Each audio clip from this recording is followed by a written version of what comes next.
ویسے تو جو دعائیں وظائف میں بتایا کرتا ہوں اس کی عمومی اجازت ہوتی ہے، اسپیسیفک کسی ایک کو اجازت دینا ضروری، کسی ایک کو دے بھی دی تو آپ جتنے بھی لوگ سنتے ہیں تو میری طرف سے سب کو دلی اجازت ہوتی ہے، وہ میرے جو وظائف کر سکتے ہیں، اگر وہ سیم ان کا مسئلہ ہے تو بالکل کر سکتے ہیں۔ اعوذ باللہ من الشیطان الرجیم، بسم اللہ الرحمن الرحیم۔ سل بنی اسرائیل کم آتیناہم من آیۃ بینہ ومن یبدل نعمت اللہ من بعد ما جاءتہ فإن اللہ شدید العقاب۔ سوال کر بنی اسرائیل سے کتنی ہم نے دی ان کو اپنی قدرت کی نشانیاں واضح، اور جس نے بدل دی اللہ تعالیٰ کی نعمت بعد اس کے کہ اس کے پاس نعمت آ گئی، پس بے شک اللہ تعالیٰ سخت سزا دینے والا ہے۔ یہ وہ آیت ہے 211 نمبر سورہ بقرہ کی۔ جہاں تک اس کے فضائل و فوائد کا تعلق ہے، یہ آیت جو ہے آتیناہم سے آپ نے پڑھنی ہے۔ سل بنی اسرائیل، اس کے بعد کم آتیناہم ہے تو آپ نے آتیناہم سے پڑھنی ہے۔ آتیناہم من آیۃ بینہ ومن یبدل نعمت اللہ من بعد ما جاءتہ فإن اللہ شدید العقاب۔ یہ اتنی آیت۔ اس کا ایک فائدہ یہ ہے کہ اگر شوہر بیوی سے ناراض ہے، کوئی ایسے ایشو ہو گیا وہ ناراض ہے، یا بیوی شوہر سے ناراض ہے، مطلب کوئی ایسا رشتہ جو ناراضگی کا سب، بیٹا باپ سے ناراض ہے، باپ بیٹے سے خونی رشتے میں، تو خونی اور محرمیت کے رشتے میں کوئی بھی رشتہ ناراض ہے تو اس صورت میں یہ آیت آپ 3 مرتبہ تلاوت کریں۔ اول آخر ایک مرتبہ درود ابراہیمی پڑھ کے ہاتھوں پہ دم کر کے چہرے پہ پھیر لیں، اور اس کے بعد اس شخص کے سامنے جا کر گفتگو کریں۔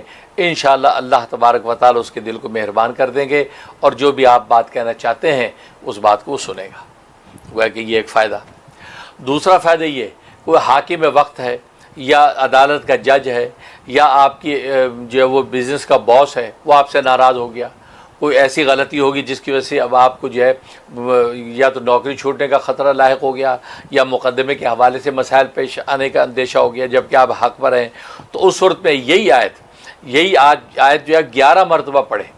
اول آخر 3 مرتبہ درود ابراہیمی پڑھ کے آپ ہاتھوں پہ دم کر کے چہرے پہ پھیرے پھونک لیں، اور وہ جو عدالت میں چلے جائیں مقدمے کے لیے، یا اپنے باس کے سامنے جائیں، یا یہ کہ وہ جو حاکم ہے اس کے سامنے اب چلے جائیں، انشاءاللہ اللہ کی رحمت سے اللہ اس کے دل کو مہربان کر دے گا اور اس کی ناراضگی آپ سے ختم ہو جائے گی۔ اور تیسرا فائدہ یہ ہے کہ کسی سے آپ کو کوئی حاجت ہے، کوئی ضرورت لاحق ہے کہ آپ چاہتے ہیں یہ ہمارا یہ فلاں بندہ یہ کام کر دے، اور اندازہ یہ ہوتا ہے کہ بندہ بڑا خرانٹ ہے، کام کرے گا نہیں، اس کے دل کو جو ہے موہنے کے لیے، قابو کرنے کے لیے کمال کی تاثیر اس کے اندر ہے۔ آپ اسی آیت کو 7 مرتبہ پڑھیں، 7 ٹائم۔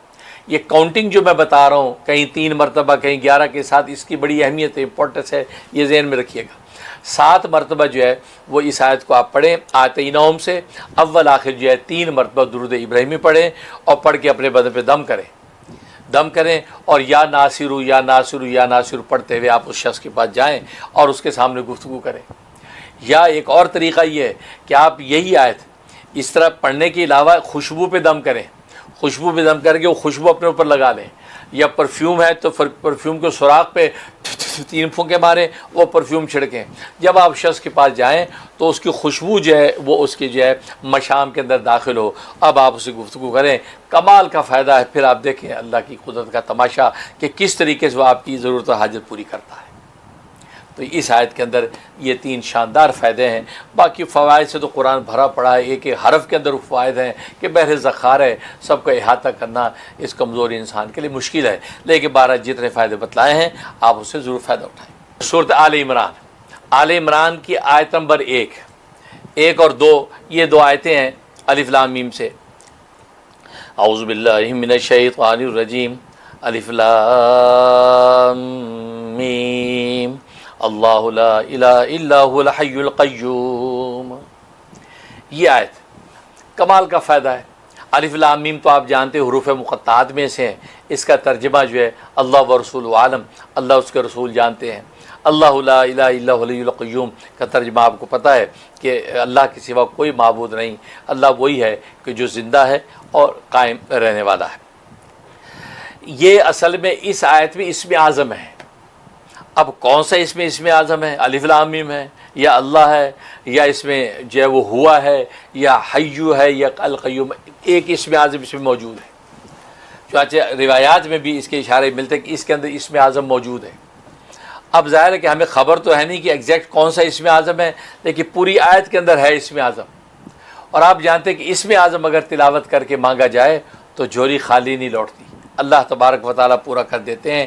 لہٰذا اس کا نفع یہ لکھا ہے کہ اگر کوئی شخص 313 مرتبہ روزانہ یہ اس آیت کے ٹکڑے کی تلاوت کرے، یعنی آل عمران کی پہلی اور دوسری آیت کی تلاوت کرے، ورد کرے 313 دفعہ، اول آخر 11 مرتبہ درود ابراہیمی پڑھ کے اللہ تبارک و تعالیٰ سے مانگے، تو چونکہ اس کے اندر اسم اعظم موجود ہے، اس کا آپ نے ورد کر لیا ہے، اب آپ جو مانگیں گے انشاءاللہ آپ کو ملے گا۔ کمال کا فائدہ ہے، جو لوگ اس کے عامل ہیں یعنی اس پہ عمل کرتے ہیں، اللہ تبارک و تعالیٰ ان کو ہاتھ کے ہاتھ منافع عطا کر دیتے ہیں۔ یہ وہ زبردست نفع ہے، گویا کہ آل ان ون آپ کو دے دیا گیا ہے کہ کوئی بھی مقصد، نیک مقصد، مباح مقصد آپ کا ہے، کسی بھی شر و فتنہ سے بچنا مطلوب ہے، 313 دفعہ بیٹھ کے اس کا ورد کریں، الف لام میم اللہ لا الہ الا هو الحی القیوم، الف لام میم اللہ لا الہ الا هو الحی القیوم، 313 پورا کریں، اول آخر 11 مرتبہ درود شریف، پھر اللہ تبارک و تعالیٰ سے دعا کر لیں، انشاءاللہ آپ کو اس اسم اعظم کی برکت سے جو بھی مانگیں گے وہ مل جائے گا۔ کمال کا فائدہ ہے۔ اور اگر مریض کو یہ ہے تو مریض کے حوالے سے بھی 313 دفعہ پڑھیں، اول آخر 11 مرتبہ درود شریف، اور ساتھ پانی بھی دم کر لیں، پانی دم کر کے اس مریض کو پلائیں بھی، اس کے اوپر چھڑکیں بھی، اس کے جس کمرے میں اس کے کونوں میں 3 چھینٹے بھی مار دیں۔ کمال کا فائدہ ہے کہ کیسا بھی لا علاج مریض ہوگا اللہ تبارک و تعالیٰ کو شفا دے دیتے ہیں۔ اگر مریض خود پڑھ سکتا ہے تو لیٹا لیٹا خود پڑھتا رہے، تعداد کا لحاظ نہیں رکھ سکتا مریض تو بلا تعداد بیٹھا پڑھتا رہے، کبھی کبھی اپنے اوپر پھونک لیا کرے۔ زبردست فائدہ ہے کہ ایسے مریض کے طبیبوں نے جواب دے دیا کہ بھی لا علاج اس کو کوئی نہیں، اللہ تبارک و تعالیٰ اس کی برکت سے ان کو شفا عطا فرما دی۔ تو پھر ڈاکٹر یہ کہنے پہ مجبور ہو گئے اٹس میریکل، یہ تو معجزہ ہو گیا بھائی، یہ تو میریکل ہے بھائی، یہ بظاہر ہونے والا نہیں تھا۔ تو اللہ تبارک و تعالیٰ واقعی ایسی ذات ہے، وہ ایسی میریکل ظاہر کرتے ہیں، لہٰذا یہ اس کے اندر چونکہ اسم اعظم ہے، لہٰذا یہ 313 دفعہ پڑھ کے لا علاج مریض کو پانی پلائیں گے، اللہ تبارک و تعالیٰ اس کو بھی شفا دے دیتے ہیں۔ بسم اللہ الرحمن الرحیم، سل بنی اسرائیل کم آتیناہم من آیۃ بینہ ومن یبدل نعمت اللہ من بعد ما جاءته فإن اللہ شدید العقاب، الف لام میم اللہ لا الہ الا هو الحی القیوم۔ آیت میں اسم اعظم ہے، اب کون سا اس میں اسم اعظم ہے؟ الف لام میم ہے یا اللہ ہے یا اس میں جو ہے وہ ہوا ہے یا حیو ہے یا القیوم، ایک اسم اعظم اس میں موجود ہے۔ چنانچہ روایات میں بھی اس کے اشارے ملتے ہیں کہ اس کے اندر اسم اعظم موجود ہے۔